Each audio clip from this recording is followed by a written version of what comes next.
জাহাঙ্গীরনগর বিশ্ববিদ্যালয় কেন্দ্রীয় শিক্ষার্থী সংসদ জাকসু নির্বাচনকাল আমরা আরও বিস্তারিত জানব। সহকর্মী মহসিন কবির আমাদের সাথে যুক্ত আছেন। মহসিন কবির, প্রক্টরের বক্তব্য আমরা কিছুক্ষণ আগে শুনলাম। সার্বিক পরিস্থিতি বা নিরাপত্তার জন্য বিজিবি সহায়তা চেয়ে জেলা প্রশাসককে চিঠি দেওয়া হয়েছে। বিশ্ববিদ্যালয়ের পরিস্থিতি আপনি কেমন দেখছেন? শিক্ষার্থীদের সাথে কথা হয়েছে কিনা? সিয়াম জানেন যে আগামীকাল জাকসু নির্বাচন অর্থাৎ জাহাঙ্গীরনগর বিশ্ববিদ্যালয় কেন্দ্রীয় ছাত্র সংসদ নির্বাচন এবং একই সঙ্গে হল সংসদ নির্বাচন অনুষ্ঠিত হবে। এই নির্বাচনকে ঘিরে সব ধরনের যে প্রচার সেটি শেষ হয়েছে গতকাল এবং আজকে কোনো ধরনের প্রচারণা নাই এবং প্রার্থীরা এখন তাদের যে প্রচারণা তা সেটা চালিয়েছেন। এখন শুধু অপেক্ষা যে আগামীকাল ভোট গ্রহণের বিষয়ে। এবং জানেন যে গতকাল যে ডাকসু নির্বাচন হয়েছে, আজকে সেই নির্বাচনের ফলাফল হয়েছে, সেটি নিয়ে ক্যাম্পাসে আলোচনা রয়েছে যে গতকাল যে ডাকসু নির্বাচন হয়েছে তারপরে এই যে জাকসু নির্বাচন হবে সেই নির্বাচনের ফলাফলে কতটা প্রভাব ফেলতে পারে সেই বিষয়ে শিক্ষার্থীদের মধ্যে এক ধরনের আলোচনা রয়েছে।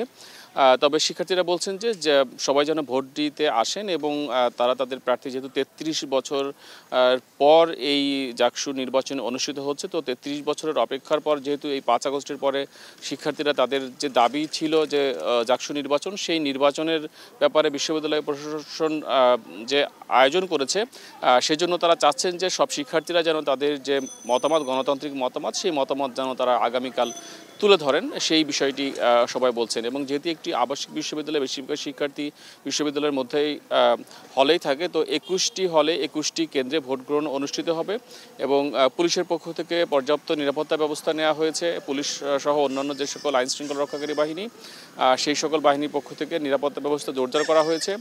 কিছুক্ষণ আগে মাইকিং করা হচ্ছিল যে যারা সাবেক শিক্ষার্থী কিংবা যারা বিশ্ববিদ্যালয়ের অ্যালামনাই, তারা যেন যারা এখনও পর্যন্ত বিশ্ববিদ্যালয়ে অবস্থান করছেন তারা যেন চলে যান আজকের মধ্যে, সেই ধরনের মাইকিংও করতে শুনেছি।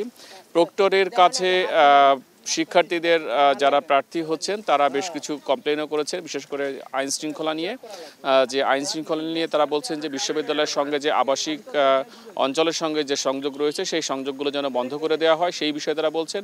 একই সঙ্গে ভোট গ্রহণ এবং ভোট যে গণনা, সেই বিষয়টি যেন সিসি ক্যামেরার মাধ্যমে যেন সরাসরি যেন এলইডি স্ক্রিনের মাধ্যমে যেন বাইরে দেখানো হয়, সেই বিষয়ে কিন্তু শিক্ষার্থীরা এবং যারা প্রার্থী হয়েছেন তারা দাবি করেছেন। তো সব কিছু মিলিয়ে এখন যে পরিস্থিতি, ক্যাম্পাসের যে পরিস্থিতি, সেই পরিস্থিতি বলা যায় যে শান্তিপূর্ণ অবস্থানই রয়েছে এবং শিক্ষার্থীরা অপেক্ষা করছেন যে আগামীকাল যে ২১টি হলে ২১টি কেন্দ্রে যে ভোট গ্রহণ অনুষ্ঠিত হবে সেই নির্বাচন শান্তিপূর্ণভাবে সুষ্ঠু এবং সবার অংশগ্রহণে একটি নির্বাচন হবে এবং সেই নির্বাচনে শিক্ষার্থীরা তাদের প্রতিনিধি নির্বাচন করবেন।